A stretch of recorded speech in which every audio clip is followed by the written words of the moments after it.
शेख हसीना को लेकर यूनुस सरकार भारत पर बयानबाजी कर रही है। भारतीय विदेश मंत्रालय ने बुधवार को बांग्लादेश की अंतरिम सरकार के उस दावे को गलत बताया जिसमें आरोप लगाया गया था कि भारत में अवामी लीग के राजनीतिक कार्यालय चल रहे हैं। मंत्रालय ने कहा है कि नई दिल्ली अपनी धरती से दूसरे देशों के खिलाफ राजनीतिक गतिविधियों की अनुमति नहीं देता है। बांग्लादेश की अंतरिम सरकार का प्रेस बयान गलत है। विदेश मंत्रालय के प्रवक्ता रणधीर जायसवाल ने बुधवार को स्पष्ट किया है कि सरकार को भारत में अवामी लीग के सदस्यों की ओर से किसी बांग्लादेश विरोधी गतिविधि या फिर भारतीय कानून के उल्लंघन की कोई जानकारी नहीं है। भारत अपने क्षेत्र से किसी भी देश के खिलाफ राजनीतिक गतिविधियों की अनुमति नहीं देता है। उन्होंने बांग्लादेश की अंतरिम सरकार के प्रेस बयान को गलत करार देते हुए खारिज कर दिया है। प्रवक्ता ने यह भी दोहराया है कि भारत की अपेक्षा है कि बांग्लादेश में जल्द से जल्द स्वतंत्र, निष्पक्ष और समावेशी चुनाव कराए जाएं ताकि वहां की जनता की इच्छा और जनादेश का पता चल सके। बांग्लादेश की अंतरिम सरकार ने पूर्व प्रधानमंत्री शेख हसीना की पार्टी अवामी लीग को लेकर कहा था कि बांग्लादेश की पूर्व सत्तारूढ़ पार्टी ने भारत की राजधानी दिल्ली और कोलकाता में अपने ऑफिस खोले हैं। उन्होंने इसे बांग्लादेश विरोधी गतिविधियों का हिस्सा बताते हुए भारत से तत्काल कार्रवाई की मांग की थी। बांग्लादेश के विदेश मंत्रालय ने एक आधिकारिक पत्र जारी कर कहा था कि अवामी लीग के कई वरिष्ठ नेता बांग्लादेश में मानवता के खिलाफ अपराधों के आरोप में वांछित हैं और वे भारत में शरण लिए हुए हैं। पत्र में यह भी दावा किया गया है कि 21 जुलाई को दिल्ली के प्रेस क्लब में एक गैर सरकारी संगठन के नाम पर अवामी लीग के नेताओं ने कार्यक्रम आयोजित किया और पत्रकारों के बीच पुस्तिकाएं भी बांटी गई। पत्र में यह भी कहा गया था कि यह घटनाक्रम भारत के साथ आपसी विश्वास और सम्मान से प्रेरित अच्छे पड़ोसी संबंधों को खतरे में डालता है और बांग्लादेश में चल रहे राजनीतिक परिवर्तन के लिए भी गंभीर परिणाम पैदा कर रहा है।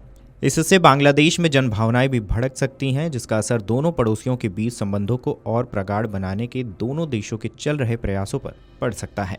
इसलिए भारतीय धरती पर प्रतिबंधित बांग्लादेश अवामी लीग के राजनीतिक कार्यालयों को तत्काल बंद किया जाए। बांग्लादेश की सरकार के दावे को अवामी लीग ने इन आरोपों को खारिज करते हुए इसे यूनुस सरकार की दुर्भावनापूर्ण प्रचार का हिस्सा बताया था। पार्टी ने अपने बयान में कहा है कि कोलकाता में कार्यालय खोलने की खबर आधारहीन है और यूनुस प्रशासन की ओर से फैलाई गई अफवाहें हैं। अवामी लीग ने यह भी आरोप लगाया कि यूनुस सरकार देश में लोकतांत्रिक संस्थाओं को कमजोर कर रही है। लिपुलेख दर्रे पर नेपाल सरकार के दावे को भारत ने खारिज कर दिया है। बुधवार को विदेश मंत्रालय के प्रवक्ता रणधीर जायसवाल ने कहा है कि हमारी स्थिति स्पष्ट है।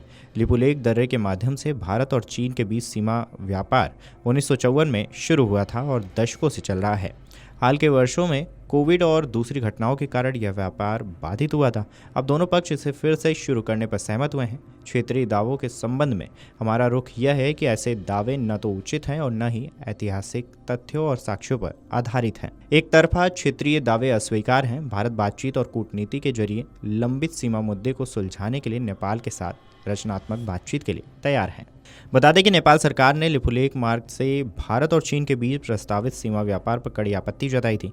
नेपाल के विदेश मंत्रालय ने अपने औपचारिक बयान में कहा था कि लिपुलेख और कालापानी क्षेत्र ऐतिहासिक रूप से नेपाल का हिस्सा है। ऐसे में भारत और चीन के बीच किसी भी तरह का व्यापार या समझौता नेपाल की संप्रभुता का उल्लंघन माना जाएगा। मंत्रालय ने भारत और चीन दोनों से आग्रह किया है कि वे नेपाल की चिंताओं को गंभीरता से लें और किसी भी तरह की गतिविधि से पहले उसकी सहमति लें। इस खबर पर आपकी क्या राय है हमें कमेंट करके जरूर बताएं। वीडियो डेस्क अमरुजाला.com। अगर आप ये वीडियो YouTube पर देख रहे हैं तो हमारे चैनल को सब्सक्राइब कर बेल आइकन दबाएं और Facebook पर देख रहे हैं तो हमारे पेज को लाइक करें।